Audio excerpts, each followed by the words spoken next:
नमस्कार, विवेकानंद अकेडमी में एक बार फिर से आप सभी का स्वागत है। रोलेट एक्ट से संबंधित प्रश्न है कि महात्मा गांधी ने रोलेट सत्याग्रह किस वर्ष शुरू किया गया था। ये किया गया था 1919 में 6 अप्रैल को।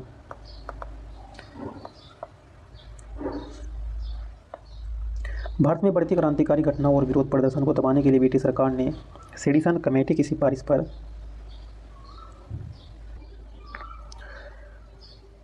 रोलेट की अध्यक्षता में अराजक और क्रांतिकारी अपराध अधिनियम 1919 पारित किया। इसे रोलेट एक्ट या काला कानून भी कहा गया। इस कानून के जरिए राजनीतिक कैदियों को बिना किसी मुकदमे के अनिश्चित काल तक हिरासत में रखने की अनुमति दे दी गई। अतः इस कानून का विरोध करने के लिए महात्मा गांधी जी ने 6 अप्रैल 1919 को रोलेट सत्याग्रह शुरू किया, यानी कि इसके विरोध में जो है एक रोलेट सत्याग्रह शुरू किया।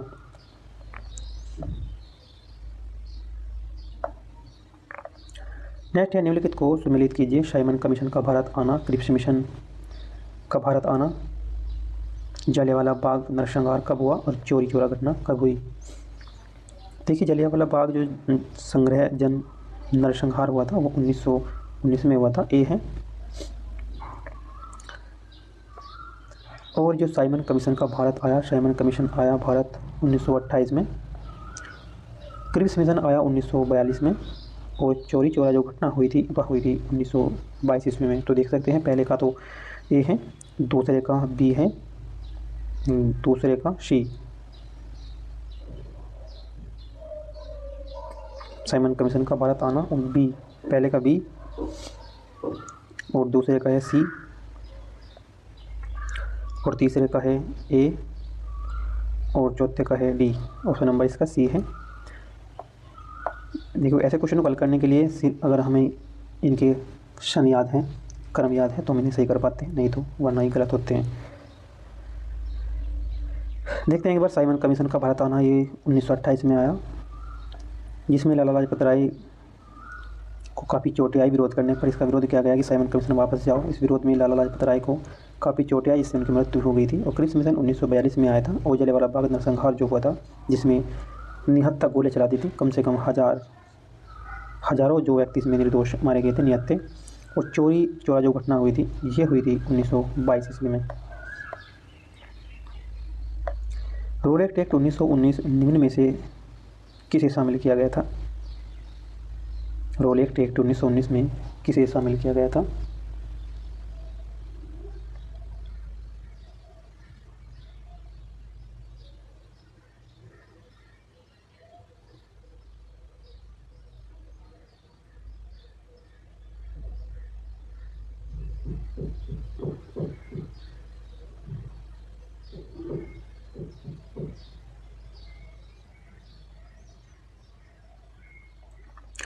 उन्नीस सौ 19 में सुनवाई के बिना ही अनिश्चित काल तक, यानी कोई सुनवाई नहीं है, हिरासत एवं प्रेस की सेंसरशिप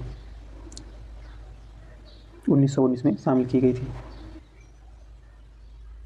रोलेट एक्ट 8 मार्च 1919 को लागू किया गया था, और इसी के विरोध में रोलेट सत्याग्रह चला था 6 अप्रैल 1919 को महात्मा गांधी जी के द्वारा चला दिया गया था। इस अधिनियम ने सरकार को राजनीतिक गतिविधियों को दबाने के लिए एक अधिकार प्रदान कर दिए थे। क्या अधिकार थे? अधिकार प्रदान किया 2 साल तक बिना किसी मुकदमे के राजनीतिक कैदियों को, जो राजनीतिक कैदी थे, उन्हें हिरासत में रखने की अनुमति दे दी थी। और ब्रिटिश सरकार के विरोध किसी भी सामग्री का संग्रहण, प्रकाशन व वितरण गैर कानूनी घोषित कर दिया गया था। जो कोई प्रकाशन वितरण करेगा तो वो गैर कानूनी घोषित कर दिया गया था इस एक्ट के द्वारा। न दलील, न वकील और न अपील एक टिप्पणी दी थी। किस एक्ट में दी थी? ये रोलेट एक्ट में ही दी थी, जो ये 1919 को ब्रिटिश सरकार के द्वारा लाया गया था। रोलेट एक्ट 8 मार्च 1919 को पारित किया। तो मार्च 1919 को जो पारित किया था, तो जिसका उद्देश्य उभर रहे राष्ट्रीय आंदोलन को कुचलना था। जो मतलब हमारे आंदोलन उभर रहे थे तो उन्हें कुचलना था। रोलेट एक्ट अधिनियम के द्वारा अंग्रेज सरकार जिसको चाहे जब चाहे बिना मुकदमे चलाए जेल में बंद रख सकती थी, और इसलिए इस कानून को न दलील, न अपील और न वकील कानून के रूप में भी इसे जाना गया। इसे सिडनी रोलेट की अध्यक्षता में गठित सेडिशन समिति की सिफारिश के आधार पर किया गया था। किसकी समिति? सेडिशन समिति की सिफारिश पर इसे बनाया गया था। महात्मा गांधी ने रोलेट एक्ट के विरोध में एक सत्याग्रह चला था। रोलेट सत्याग्रह चला था, वो किस वर्ष चला था? ये चला था 1919 में ही चला था, 6 अप्रैल को।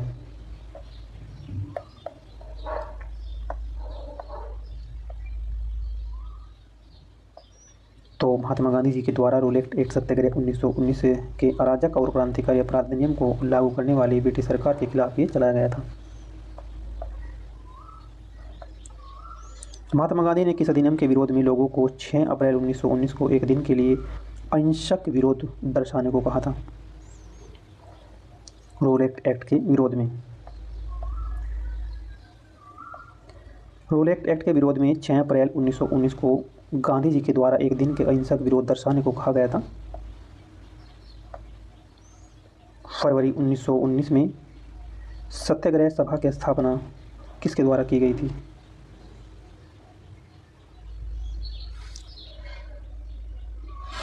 मोहनदास करमचंद गांधी के द्वारा ये की गई थी। रोलेट एक्ट 1919 को महात्मा गांधी जी ने काला कानून कहा, जबकि मोतीलाल नेहरू ने इसे काला कानून किसने कहा था? रोलेट एक्ट को ये महात्मा गांधी के द्वारा कहा गया था, लेकिन नेहरू के द्वारा क्या कहा गया? नेहरू के द्वारा कहा गया बिना वकील, बिना अपील, बिना दलील का कानून कहा गया। ये कथन थे नेहरू जी के। उसके विरोध में महात्मा गांधी ने एक सत्याग्रह सभा की स्थापना की थी 1919 में। गांधी जी ने किस एक्ट या अधिनियम के खिलाफ लड़ने और सत्याग्रह शुरू करने का एक फैसला ले लिया था? रोलेट एक्ट जो 1919 था, इसके विरोध में, इसके खिलाफ।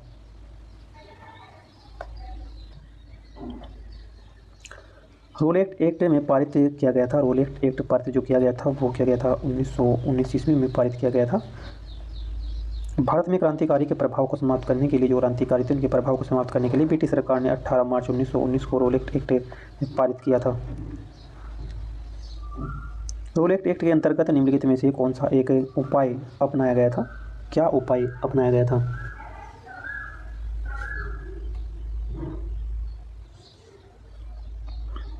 मुकदमे के बिना कारावास। मुकदमे के बिना कारावास यानी कि क्या अपनाया गया था कि कोई मुकदमा नहीं चलेगा, सीधा उठाओ और जेल में डाल दो, ऐसे इसमें नियम थे।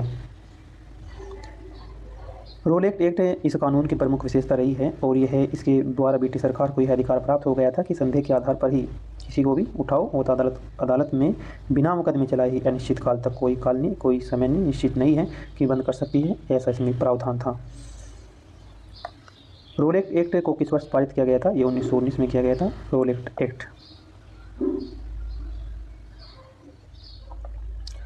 रोलेट एक्ट 1919 ईस्वी में ब्रिटिश सरकार के द्वारा और राष्ट्रीय आंदोलन को दबाने के हेतु ये लागू किया गया था। ब्रिटिश सरकार ने कुख्यात रॉकेट अधिनियम यानी कि 1919 का पारित किया गया था। इस अधिनियम के बिना मुकदमे की राजनीतिक नज़रबंदी की अनुमति भी दे दी गई थी। ये 1919 था। तो ये क्वेश्चन थे रोलेट एक्ट अधिनियम 1919 से संबंधित थे, जो सभी परीक्षा के लिए अति उपयोगी है। इससे आगे नेक्स्ट वीडियो में जलियांवाला बाग हत्याकांड से संबंधित प्रश्न देखेंगे। जलियांवाला बाग हत्याकांड से संबंधित प्रश्न है।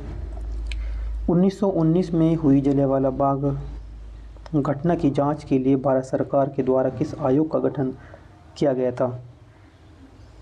किस आयोग का गठन ये किया गया था?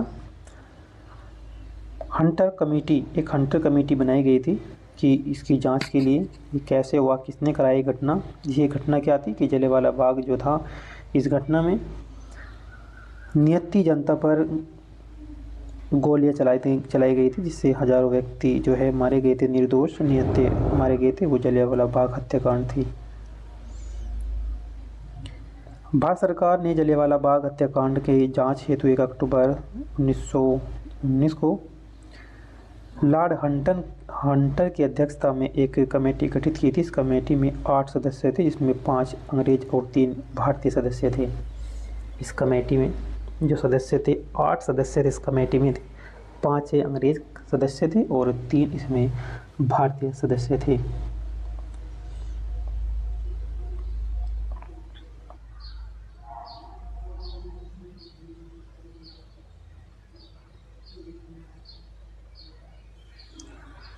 जलियांवाला बाग की घटना के संबंध में निम्नलिखित कथन में से कौन सा कथन जो है गलत है, ये आपको बताना है। जलियांवाला बाग की घटना चोरी चोरा की घटना के बाद हुई, जिसमें प्रदर्शनकारियों को एक बड़ा समूह पुलिस के साथ भिड़ गया था। देखो, चोरी चोरा जो घटना हुई थी ये हुई थी 1922 ईस्वी की घटना है। उसने कहा कि ये घटना बाद में हुई नहीं, जलियांवाला बाग की घटना इससे पहले हुई, क्योंकि जलियांवाला बाग की घटना हुई थी 1919 में। यहीं से पहले ही क्वेश्चन जो है इसका गलत है।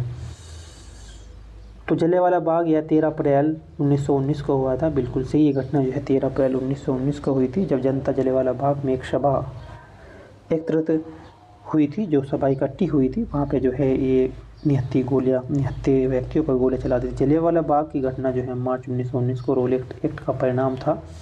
क्योंकि ये सभा क्यों हुई थी? ये सभा इसलिए हुई थी क्योंकि 1919 में एक रोलेट एक्ट आया था, जिसके द्वारा सरकार को बिना मुकदमे के चलाए हुए किसी को कैद करने का अधिकार दे दिया गया था। तो इसके विरोध में तो वहाँ जनसभा हो रही थी। तो ब्रिगेडियर जनरल डायर ने बिना किसी को सूचित किए एकत्रित हुए जो लोग थे, इकट्ठे हुए लोगों से गोलियां चलवा दी थी।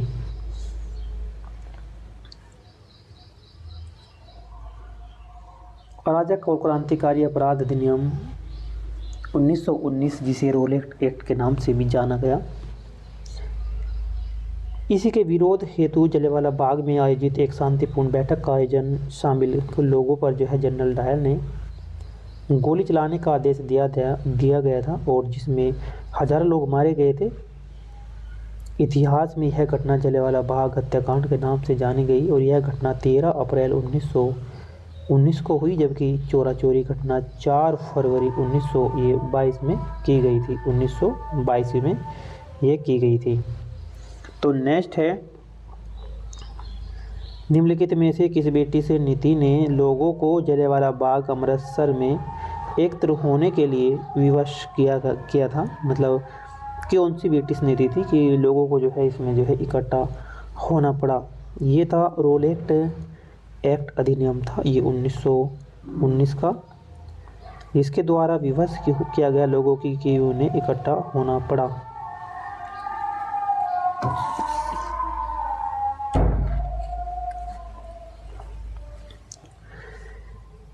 जलियांवाला बाग जो है ये 13 अप्रैल जलियांवाला बाग 13 अप्रैल 1919 को पंजाब के अमृतसर में हुआ था, और रोलेट एक्ट का विरोध करने के लिए एक सभा हो रही थी, जिसमें जनरल डायर नामक अंग्रेज अधिकारी ने एक कारण उस सभा पर गोली चला दी थी। कोई कारण नहीं था, इस सभा ने गोली चला दी थी। नेक्स्ट देखते हैं कि जलियांवाला बाग हत्याकांड में से किस शहर में हुआ था? जलियांवाला बाग जो है ये अमृतसर में है, अमृतसर पंजाब में।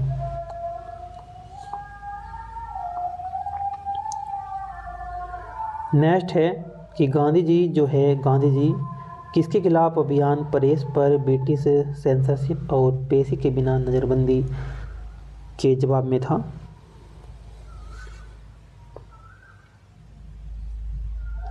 नज़रबंदी के जवाब में था।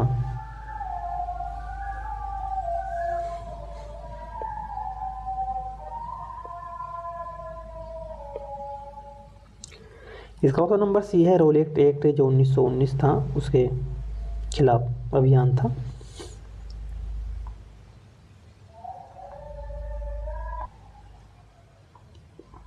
जलियांवाला बाग हत्याकांड के विरोध में गांधी जी ने किस सम्मान को लौटा दिया था?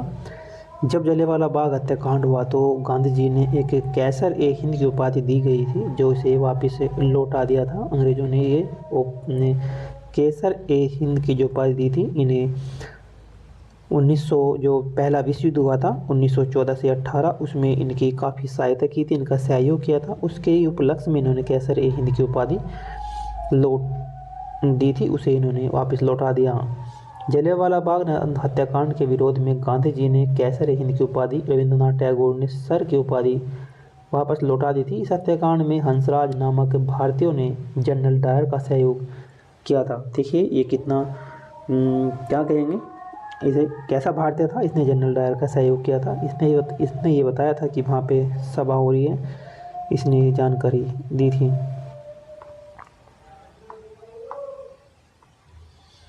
रविंद्रनाथ टैगोर ने किसकी वजह से जो है नाइटहुड की वापस उपाधि लौटा दी थी?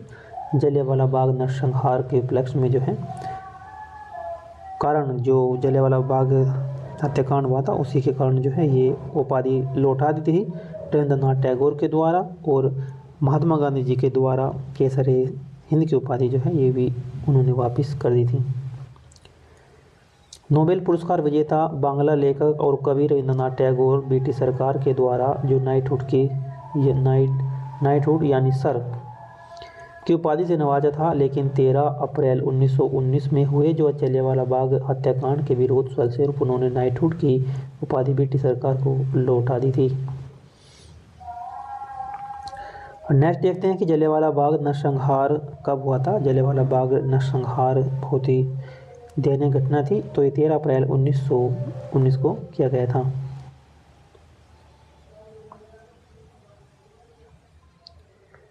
नौ अप्रैल 1919 को रोलेट एक्ट के विरोध के आरोप को पंजाब के दो लोकप्रिय नेता डॉक्टर शैफुद्दीन किचलू और तथा डॉक्टर सत्यपाल मलिक को ब्रिटिश सरकार ने गिरफ्तार कर लिया था।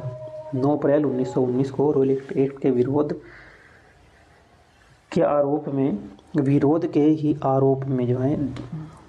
में पंजाब के दो लोकप्रिय नेता थे। तो कौन कौन थे? शैफुद्दीन किचलू और डॉक्टर सत्यपाल मलिक को ब्रिटिश सरकार ने गिरफ्तार कर लिया था। उनकी गिरफ्तारी के विरोध में ही 13 अप्रैल 1919 को जो है 13 अप्रैल 1919 को बैसाखी के दिन अमृतसर के जलियांवाला बाग में एक विशाल सभा का आयोजन किया जा रहा था, और जिसमें जनरल डायर ने भीड़ पर गोली चलाने का आदेश दे दिया था। इस घटना में जलियांवाला बाग हत्याकांड कहते हैं। सरकारी रिपोर्ट के अनुसार अगर माने तो 379 व्यक्ति मारे गए थे और 200 घायल हो गए थे सरकारी रिपोर्ट के अनुसार, लेकिन इसमें हजारों से व्यक्ति ज़्यादा मारे गए थे।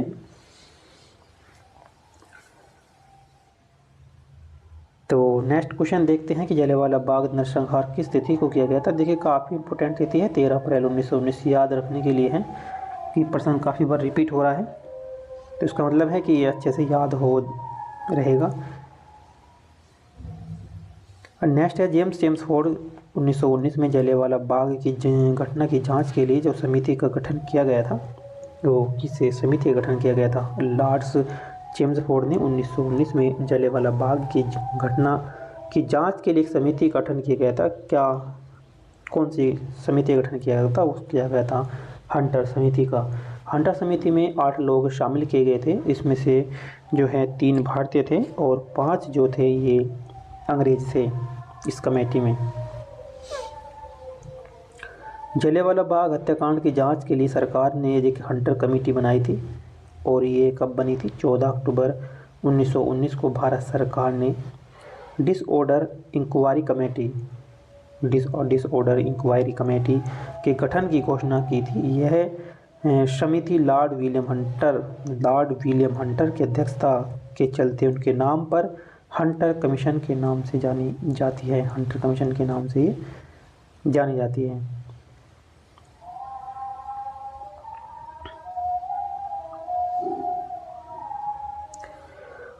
नेक्स्ट देखते हैं कि जलियांवाला बाग नरसंहार किस वायसराय के कार्यकाल के दौरान किया गया था। ये किया गया था किस वायसराय के कार्यकाल में ये किया गया था? लॉर्ड्स चेम्सफोर्ड के कार्यकाल में ये किया गया था। इनका जो कार्यकाल था, लॉर्ड्स चेम्सफोर्ड का जो कार्यकाल रहा है वो 1916 से लेकर ये 21 तक का इनका कार्यकाल रहा है। जो भी घटना ये घटी तो इनके कार्यकाल में ही घटी, क्योंकि इनका कार्यकाल रहा लॉर्ड चेम्सफोर्ड का 1916 से 1921 तक का इनका कार्यकाल रहा।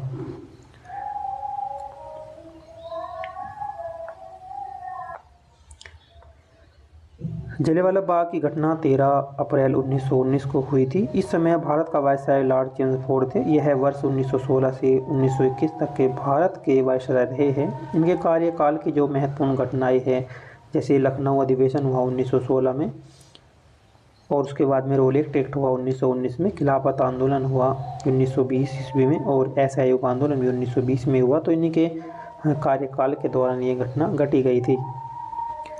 नेक्स्ट क्वेश्चन देखते हैं कि जलियांवाला बाग हत्याकांड के विरोध का प्रत्यक्ष परिणाम क्या था। क्या प्रत्यक्ष परिणाम था इसका? तो इसका ऑप्शन नंबर है रोल एक्ट अधिनियम। रोल एक्ट अधिनियम।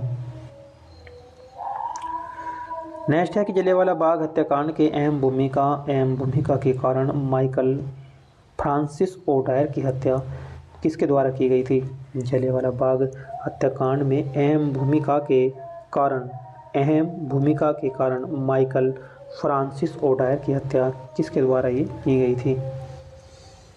ये की गई थी उधम सिंह के द्वारा ये की गई थी। जलियांवाला बाग हत्याकांड के जिम्मेदार माइकल ओडायर ने जो उधम सिंह ने 13 मार्च 1940 को लंदन में गोली मारकर हत्या कर दी थी और 31 जुलाई 1940 को इन्हें फांसी दे दी गई थी। जलियांवाला बाग नरसंहार का बदला लेने के लिए लंदन में जनरल ओडायर को किसने गोली मारा था। जलियांवाला बाग नरसंहार का बदला लेने के लिए लंदन में जनरल ओडायर को किसने गोली मारी थी। ये मारी थी उधम सिंह ने। सरदार उधम सिंह के द्वारा ये गोली मारी गई थी।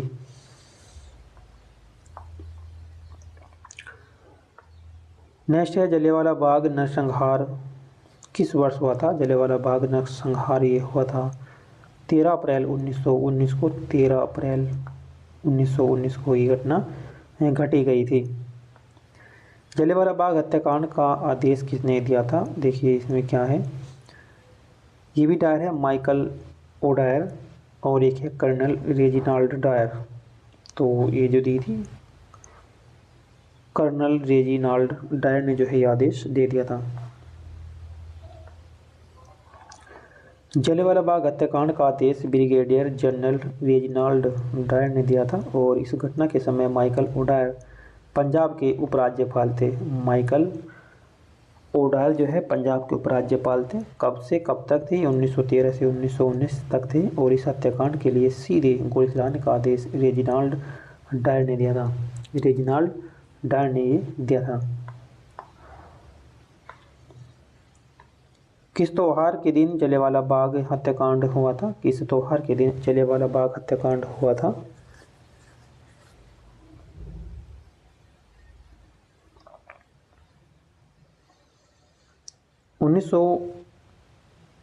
जलियांवाला बाग ये हुआ था 13 अप्रैल और 1919 को किया गया था बैसाखी के दिन।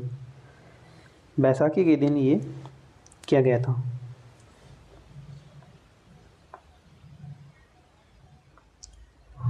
जलियांवाला बाग हत्याकांड भारत के पंजाब प्रांत के अमृतसर स्वर्ण मंदिर के निकट जलियांवाला बाग 13 अप्रैल 1919 को बैसाखी के दिन ये हुआ था।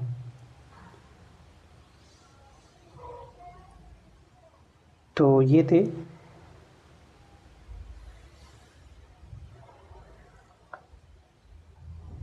जलियांवाला बाग हत्याकांड से संबंधित सभी प्रश्न थे। ये सभी प्रश्न आरआरबी यानी कि एनटीपीसी या ग्रुप डी रेलवे में आए क्वेश्चन है। अदर परीक्षा के लिए भी ये महत्वपूर्ण है क्योंकि इसमें इसकी व्याख्या सहित है।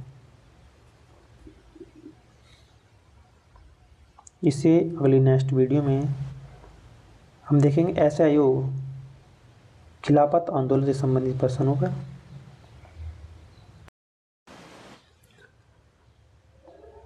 SIO के खिलाफत आंदोलन से संबंधित क्वेश्चन है।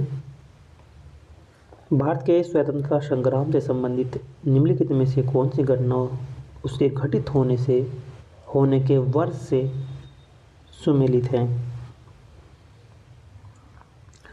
देखिए पहली घटना है 1928 में भारतीय राष्ट्रीय कांग्रेस ने पूर्ण स्वराज के लिए प्रस्ताव पारित किया। ये घटना सही नहीं है। ये जो पूर्ण प्रस्ताव किया था ये किया था 1929 में। उसने कहा कि कौन सी घटना सुमेलित है। दूसरा दिया कि 1932 भीमराव अंबेडकर ने दलितों को डिप्रेस्ड क्लासेस एसोसिएशन से संगठित किया। ये डाटा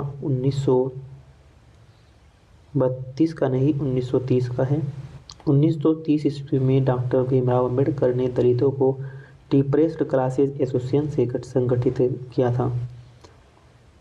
तीसरा है 1918 जनरल डायर ने जलियांवाला बाग में एक सभा व गोली चला दी थी। ये 1918 नहीं, ये 1919 है, जब जलियांवाला बाग हत्याकांड हुआ था 13 अप्रैल को।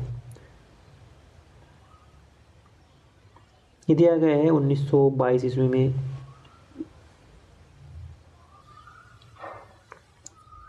1922 ईस्वी में चौरी चौरा कांड के प्रत्यक्ष प्रमाण के रूप में महात्मा गांधी ने राष्ट्रीय स्तर पर असहयोग आंदोलन रोक दिया था। ये बिल्कुल सही घटना है, ऑप्शन नंबर डी।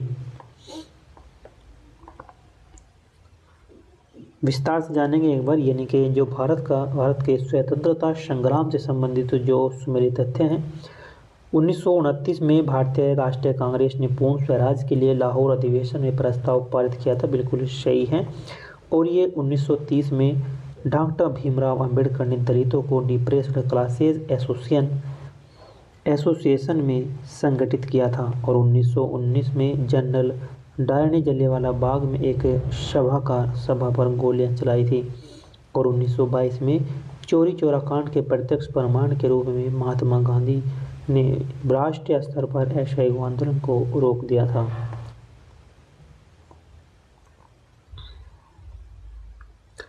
नेक्स्ट है भारत के कुछ शैक्षणिक संस्थान भारत जो महात्मा गांधी के अंग्रेजों के साथ असहयोग के आह्वान प्रतिक्रिया स्वरूप स्थापित किए गए थे। निम्नलिखित में से कौन सा संस्थान इसमें से एक नहीं है?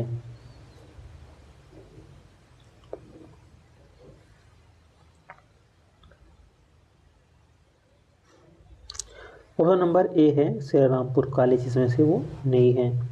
जामिया है, काशी विद्यापीठ, गुजरात विद्यापीठ, ये सभी हैं। गांधी जी के द्वारा असहयोग आंदोलन की शुरुआत 1 अगस्त 1920 को की गई थी। इस समय विभिन्न शैक्षणिक संस्थान की स्थापना की गई थी।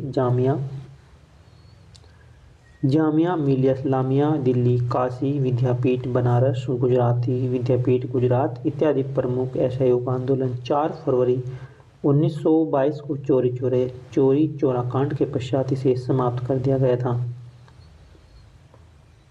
ऐतिहासिक स्थान है कि चौरी चौरा किस राज्य में ये स्थित है? ये है उत्तर प्रदेश में स्थित है। यह स्थान उत्तर प्रदेश में स्थित है।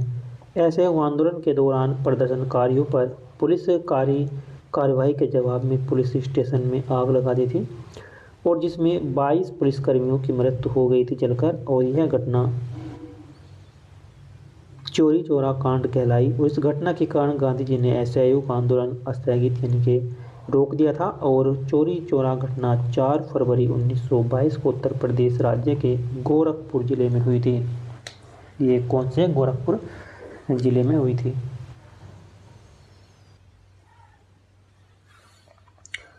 चौरी चौरा कांड किस वर्ष हुआ था? चौरी चौरा कांड ये हुआ था 1922 ईस्वी में किया गया था। फरवरी 1922 में किस घटना ने महात्मा गांधी को अपना असहयोग आंदोलन समाप्त करने के लिए प्रेरित किया था? असहयोग आंदोलन समाप्त करने के लिए प्रेरित किया था, एक घटना थी 1922 में हुई थी, चौरी चौरा कांड घटना। नेक्स्ट है असहयोग और खिलाफत आंदोलन कब शुरू किए गए थे? असहयोग जो खिलाफत आंदोलन था वो कब शुरू किए गए थे?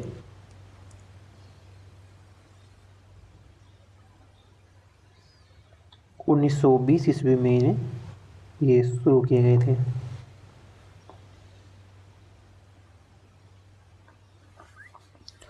असहयोग आंदोलन की शुरुआत 1 अगस्त 1920 को महात्मा गांधी ने की थी, और महात्मा गांधी के नेतृत्व में किया जाने वाला पहला जन असहयोग आंदोलन था। 1920-22 तक चला, यानी कि 1920 से 22 तक चलाए, और ये फिर स्थगित कर दिया गया था चौरी चौरा घटना कांड के कारण। यह आंदोलन भारत की ब्रिटिश सरकार को स्वशासन या स्वराज देने के लिए प्रेरित करने के लिए था। असहयोग आंदोलन के मुख्य 4 कारण थे। जलियांवाला बाग हत्याकांड हुआ था, इस वजह से इसे असहयोग आंदोलन चलाया था। ये कब हुआ था? जलियांवाला बाग नरसंहार ये 1919 में हुआ था। मॉन्टेग्यू चेम्सफोर्ड सुधार के साथ असंतोष, जो मोंटेग्यू चेम्सफोर्ड सुधार हुए थे उसके साथ असंतोष, इसके लिए जो है ये 1920 ईस्वी में असहयोग आंदोलन चला गया था। रोलेट एक्ट के कारण चला गया था। रोलेट एक्ट, जो रोलेट एक्ट आया था, रोलेट एक्ट 1919 था। इसमें बिना दलील, बिना अपील, बिना वकील के किसी को भी पकड़कर जेल में डाल देने का एक फरमान मिल गया था सरकार को। तो इसके विरोध में असहयोग आंदोलन भी था। और खिलाफत आंदोलन, खिलाफत आंदोलन ये जो है 5 फरवरी 1922 को चौरी चौरा घटना हो जाने के पश्चात असहयोग आंदोलन वापस ले लिया था। और खिलाफत आंदोलन सन 1919 से 1924 तक चला था। खिलाफत आंदोलन पहले से चल रहा था, यानी कि ये चौरी चौरा घटने से पहले ही हो रहा था कि 1919 से 1924 तक ही चला है। खिलाफत आंदोलन की शुरुआत किसने की थी? अली बंधुओं, शौकत अली, मोहम्मद अली के द्वारा ये शुरुआत इसकी की गई थी खिलाफत आंदोलन की।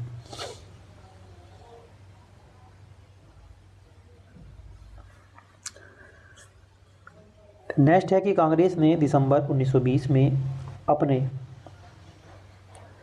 आयोजित हुए अधिवेशन के दौरान असहयोग आंदोलन को अंगीकृत किया गया था। ये नागपुर में किया गया था। नागपुर में आयोजित हुए अधिवेशन के दौरान असहयोग आंदोलन को अंगीकृत किया गया था। कांग्रेस ने दिसंबर 1920 में अपने नागपुर में आयोजित हुए अधिवेशन के दौरान असहयोग आंदोलन को अंगीकृत किया था। इस अधिवेशन की अध्यक्षता श्री विजयरावाचार्य ने की थी। और उल्लेखनीय है कि इस अधिवेशन में जो भाषाई आधार पर कांग्रेस की जो कार्य समिति का पुनर्गठन भी हुआ था। असहयोग आंदोलन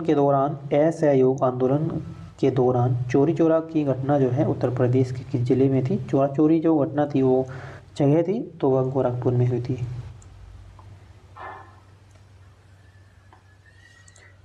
असहयोग आंदोलन की शुरुआत 1 अगस्त 1920 को महात्मा गांधी के नेतृत्व में शुरू की गई थी और 4 फरवरी 1922 को गोरखपुर में चौरी चौरा एक हिंसक प्रदर्शनकारियों ने एक पुलिस थाने में आग लगा दी थी। इसके उपरांत यह जो 12 फरवरी 1922 को असहयोग आंदोलन को समाप्त घोषित कर दिया था।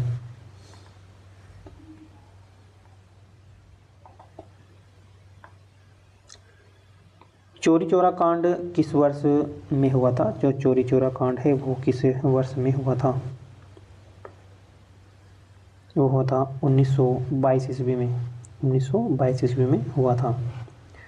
चौरी चौरा कांड 4 फरवरी 1922 को असहयोग आंदोलन के दौरान गोरखपुर में हुआ था, जिसके कारण महात्मा गांधी ने असहयोग आंदोलन वापस ले लिया था। असहयोग आंदोलन की शुरुआत जो की गई थी वो 1920 ईस्वी में की गई थी। किस घटना की हिंसक घटना के बाद एक हिंसक घटना के बाद गांधी जी के द्वारा असहयोग आंदोलन वापस ले लिया था? असहयोग आंदोलन जब वापस लिया था, चौरी चौरा घटना हुई थी जो ये 1922 में हुई थी। तो इसमें एक चौकी में आग लगा दी थी पुलिसकर्मियों, जिसमें पुलिसकर्मी जलकर मर गए थे 20-22। तो इस वजह से जो है हिंसक घटना हुई थी। तो इस हिंसक घटना के कारण जो है असहयोग आंदोलन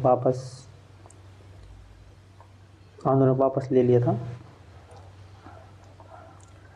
महात्मा गांधी के नेतृत्व में असहयोग आंदोलन कब से कब तक चला था? असहयोग आंदोलन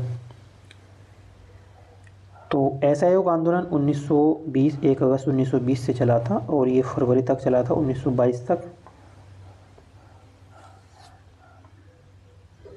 गांधी जी ने असहयोग आंदोलन 1 अगस्त 1920 को आरंभ किया था और इस आंदोलन में कई मुस्लिम नेता अबुल कलाम आज़ाद, मोहम्मद अली, शौकत अली अंसारी आदि शामिल थे। और लगभग 12 फरवरी 1922 को जो है चौरी चौरा कांड के बाद जो है गांधी जी ने असहयोग आंदोलन को रोक दिया था, स्थगित कर दिया था।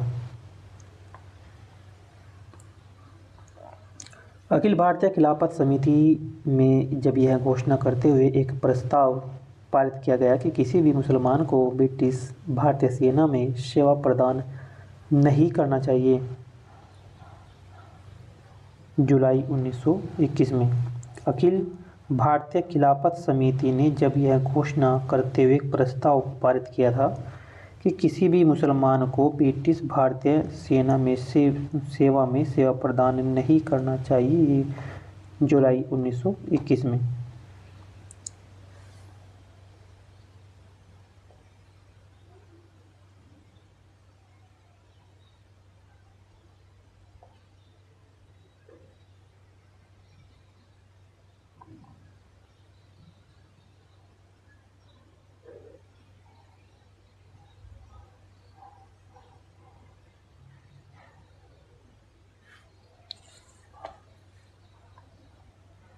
खिलाफत समिति का गठन 1919 में अली बंधु, मौलाना अबुल कलाम आज़ाद, अजमल खान और हसरत मोहानी के नेतृत्व में किया गया था ताकि ब्रिटिश सरकार को तुर्की के प्रति अपना रवैया बदलने हेतु मजबूर होना किया जा सके।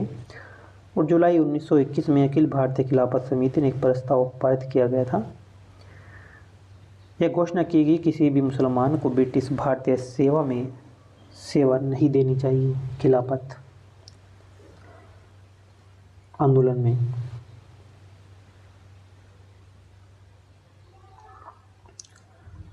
निम्नलिखित में से क्या असहयोग और खिलाफत आंदोलन का परिणाम था?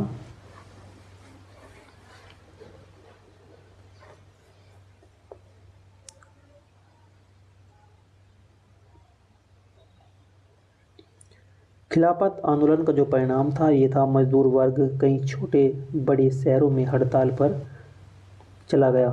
मजदूर वर्ग कई छोटे बड़े शहरों में हड़ताल पर चला गया था।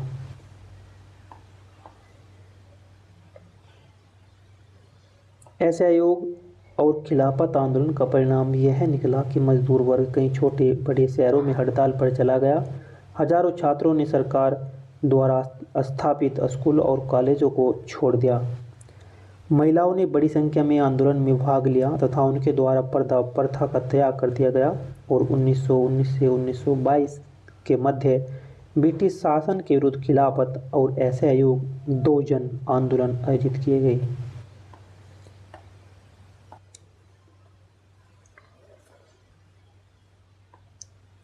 खिलाफत आंदोलन की शुरुआत कहाँ हुई? खिलाफत आंदोलन की शुरुआत की गई थी तुर्की में। खिलाफत आंदोलन की शुरुआत हुई थी वो तुर्की में हुई थी। खिलाफत आंदोलन की शुरुआत तुर्की में की गई थी। इसकी शुरुआत 1908 में खलीफा के प्रभुत्व का उन्मूलन, खलीफा के पद की समाप्ति का प्रथम चरण था। भारत में खिलाफत आंदोलन मोहम्मद अली और शौकत अली के नेतृत्व में मार्च 1919 में बम्बई में शुरू की गई थी। खिलाफत आंदोलन जो है ये शुरू किया गया था तुर्की में 1908 ईस्वी में, लेकिन भारत में जो है ये खिलाफत आंदोलन मोहम्मद अली और शौकत अली के नेतृत्व में 1919 में मार्च 1919 में जब बम्बई में शुरू हुआ। इस आंदोलन का सीधे तौर पर भारत से कोई संबंध नहीं था। इस आंदोलन का सीधे तौर पर भारत से कोई संबंध नहीं था। खिलाफत आंदोलन मुख्य जो उद्देश्य था तुर्की खलीफाओं के पद को पुनः स्थापित करना तथा वहाँ के धार्मिक क्षेत्रों से प्रतिबंध हटाना। अली बंधु, शौकत अली और मोहम्मद अली द्वारा भारत में किस आंदोलन का नेतृत्व किया गया था? खिलाफत आंदोलन का। 1920 में किस आंदोलन को असहयोग आंदोलन के साथ जोड़ दिया गया था? किस आंदोलन के साथ इसे जोड़ दिया गया? जो खिलाफत आंदोलन था उसके साथ इसे जोड़ दिया था।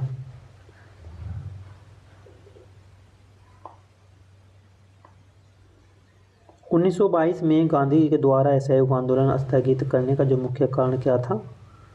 वो इसका जो कारण था वो था उत्तर प्रदेश में चौरी चौरा कांड, जो पुलिस स्टेशन में उग्र भीड़ ने के द्वारा आग लगा दी गई थी। ये चौरी चौरा घटना हुई थी, इसके कारण जो है इसके स्थगित होने का मुख्य कारण बना था।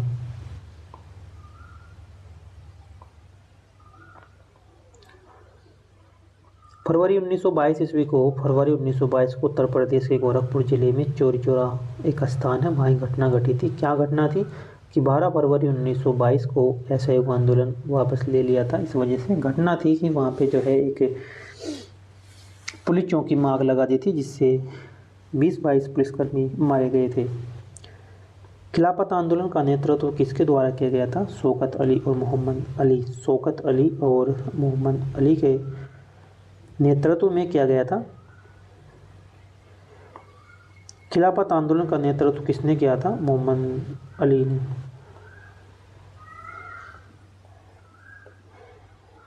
और अली बंधु का नेतृत्व किसने किया था? खिलाफत आंदोलन का जो नेतृत्व किया था वो किया था अली बंधु ने।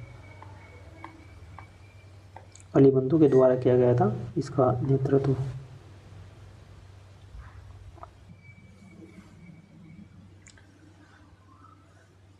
खिलाफत आंदोलन 1919 से 1924 की शुरुआत प्रथम विश्व युद्ध समाप्त होने के पश्चात हुई थी और प्रथम विश्व युद्ध में तुर्की की हार के पश्चात ब्रिटेन ने तुर्की के प्रति कठोर नीति अपनाते हुए कई निर्णय लिए थे, जिसमें खलीफा का पद समाप्त करना तथा तुर्की का विभाजन शामिल था।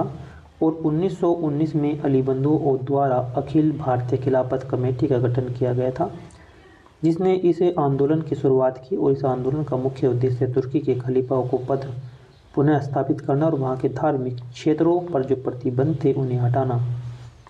मौलाना कलाम आज़ाद ने अल हिलाल और मोहम्मद अली के कामरेड समाचार पत्रों से खिलाफत आंदोलन का प्रचार किया। आगे चलकर महात्मा गांधी के आंदोलन से जुड़ने से आंदोलन की लोकप्रियता और बढ़ गई थी। इस आंदोलन की लोकप्रियता और बढ़ गई थी। 1920 से 22 में असहयोग आंदोलन का नेतृत्व किसके द्वारा ये किया गया था? असहयोग आंदोलन का नेतृत्व किसके द्वारा किया गया था?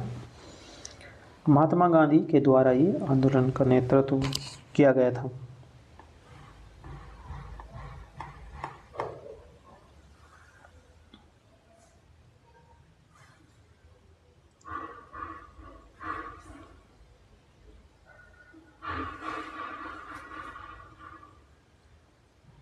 भारतीय इतिहास में वर्ष 1920 से 22 तक के असहयोग आंदोलन का नेतृत्व गांधी ने किया था।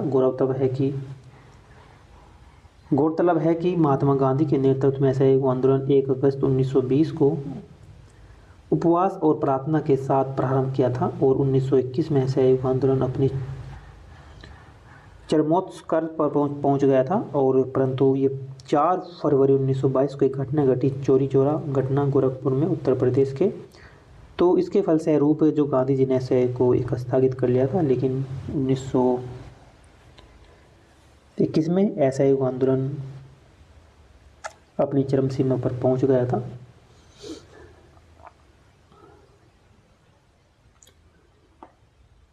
उन्नीस सौ 22 में गांधी जी के द्वारा असहयोग आंदोलन को वापस लेने का जो मुख्य कारण बना था, वो कारण सबसे बड़ा कारण ये था कि भीड़ ने उत्तर प्रदेश के जो चौरी चौरा स्थान है गोरखपुर ज़िले में, तो इसमें जो है पुलिस स्टेशन में आग लगा दी थी। इसमें 22 पुलिसकर्मी मारे गए थे।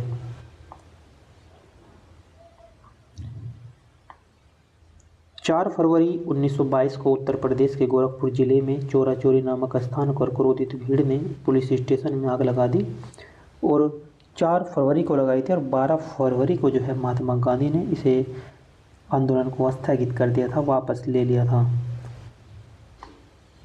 चौरी चौरा कांड की घटना के परिणाम स्वरूप इसमें से किस आंदोलन को अचानक बंद कर दिया था? वो था असहयोग आंदोलन।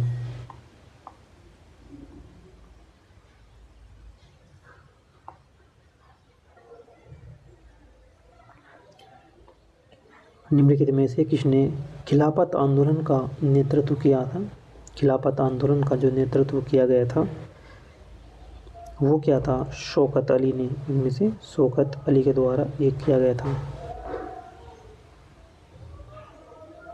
खिलाफत आंदोलन का नेतृत्व अली बंधु, शौकत अली और मोहम्मद अली के द्वारा किया गया था। 1919 में खिलाफत आंदोलन का प्रमुख उद्देश्य जो था वो तुर्की के खिलाफ खलीफा के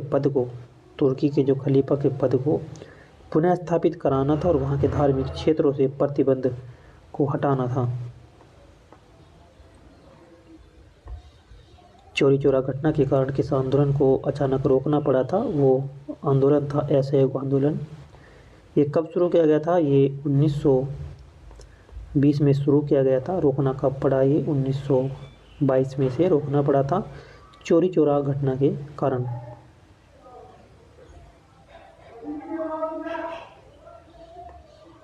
भारत में खिलाफत आंदोलन के बारे में क्या सही है? यह पाकिस्तान की मांग का एक आंदोलन था, ये सही नहीं है। यह भारत में मुगल शाही परिवार को पुनः बहाल कराने के लिए एक आंदोलन था, ये भी नहीं है। यह तुर्की के सुल्तान का समर्थन में एक आंदोलन था, बिल्कुल सही है। ऑप्शन नंबर इसका सी राइट आंसर है।